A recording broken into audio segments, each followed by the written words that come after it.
सियासत का सिकंदर वो होता है जो जनता के बीच लोकप्रिय हो, जनता जिसको सिर माथे पर बैठा है। और अगर सूबा उत्तर प्रदेश जैसा बड़ा हो तो वहां पर सिकंदर भी कई हो सकते हैं।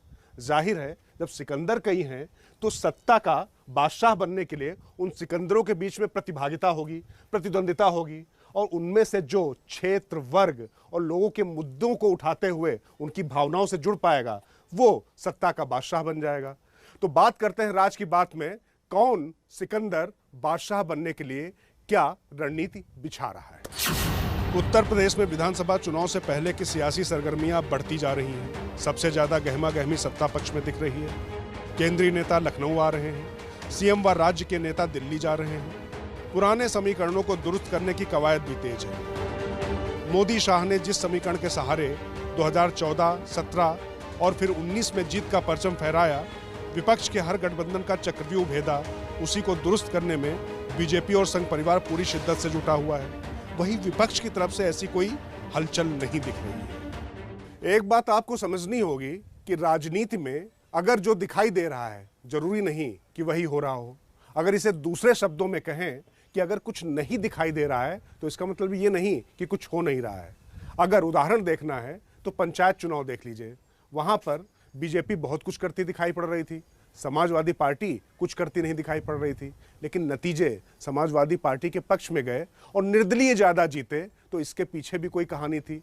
तो ऐसा ही कुछ हो रहा है उत्तर प्रदेश में। यूपी में जो सियासी हालात चल रहे हैं उसमें बीजेपी हर लिहाज से मजबूत नजर आती है, चाहे नेतृत्व हो या संगठन या फिर काडर। इसके बाद भी सत्ता विरोधी लहर को भुनाने के लिए विपक्ष की तरफ से कुछ ऐसा होते नहीं दिख रहा कि बीजेपी को चुनौती मिलती दिखे। मगर पंचायत चुनाव के नतीजों ने ये तो बता दिया कि बीजेपी के लिए भी राह आसान नहीं, बशर्ते विपक्ष की सक्रियता हो और उसके पत्ते ठीक से चले जा सके। राज की बात यह है कि समाजवादी पार्टी के लिए पश्चिमी उत्तर प्रदेश का जो इलाका अब तक दुर्जय रहा है उसे अजय करने के लिए अखिलेश यादव एक दांव खेलने वाले हैं। फिलहाल वहां पर किसान आंदोलन चरम पर है। जाटों के बीच में केंद्र सरकार के खिलाफ और बीजेपी के खिलाफ नाराजगी बहुत ज़्यादा है। और इसी बीच रालोद सुप्रीमो रहे चौधरी अजीत सिंह का निधन हो चुका है, तो उनके पक्ष में वहां पर सहानुभूति भी काफ़ी है। ऐसे में अखिलेश यादव जाटों के प्रमुख चेहरे चौधरी अजीत सिंह के पुत्र जयंत चौधरी को उप मुख्यमंत्री के रूप में पेश कर यहाँ पर अपना परचम फहरा सकते हैं। ध्यान रहे कि पश्चिमी उत्तर प्रदेश बसपा का गढ़ रहा है। यहाँ पर दलित, मुस्लिम और जाटों की संख्या के लिहाज से वर्चस्व रहा है। बाकी पश्चिमी उत्तर प्रदेश की लगभग 6 दर्जन सीटें जाट लैंड कही जाती हैं, क्योंकि उनका नेतृत्व हमेशा जाट नेताओं के हाथ में चौधरी चरण सिंह के जमाने से ही रहा है। जाट यहाँ पर धार्मिक ध्रुवीकरण के चलते बीजेपी के साथ जाते रहे या फिर चौधरी चरण सिंह की विरासत के नाम पर चौधरी अजीत सिंह के साथ। मोदी शाह के युग में हिंदुत्व के नाम पर पिछले 3 चुनावों से तमाम दावों और नाराजगियों के कयास के बावजूद जाटों ने बीजेपी का ही साथ दिया। सपा के पास मुस्लिम वोट बैंक तो यहाँ है, लेकिन दलित, जाट और अगड़े उससे अलग ही रहे। अभी जाट नेतृत्व बिल्कुल हाशिए पर है। चौधरी अजीत सिंह की भी मृत्यु हो चुकी है। ऐसे में जाटों का सहानुभूति वोट रालोद यानी जैन के साथ जाने की पूरी संभावना है।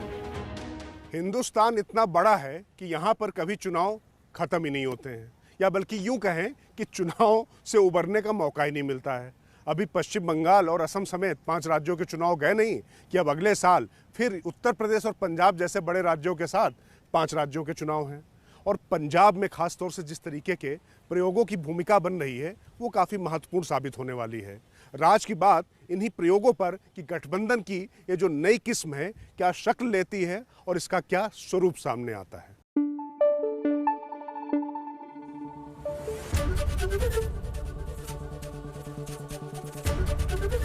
एबीपी न्यूज आपको रखे आगे।